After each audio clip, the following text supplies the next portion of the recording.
నమస్కారం. ఈటీవీ 360కి స్వాగతం. ముందుగా ప్రధానాంశాలు. నేడు ఢిల్లీలో తెలుగు రాష్ట్రాల సీఎంల భేటీ. కేంద్ర అజెండాలో బనకచెర్ల సహా తెలంగాణ ప్రతిపాదనలు.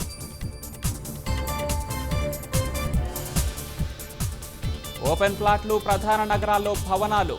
మాజీ ఈఎన్సీ మురళీధర్రావు ఆస్తుల చిట్టా విప్పుతున్న ఏసీబీ. బీసీల రిజర్వేషన్లపై కేంద్రం మద్దతివ్వాలన్న సీతక్క. ముస్లిం కోటా ఎత్తేస్తే తానే ఒప్పిస్తానన్న బండి సంజయ్. పాత కక్షల వల్లే హైదరాబాద్లో సిపిఐ నేత హత్య. 10 బృందాలతో నిందితుల కోసం పోలీసుల గాలింపు. స్థానిక పోరే అజెండాగా బీజేపీ పోరాట కార్యాచరణ. విభేదాలు వీడాలని శ్రేణులకు అగ్రనేతల దిశానిర్దేశం. సోషల్ మీడియాలో అనుచిత వ్యాఖ్యల్ని కట్టడి చేయండి.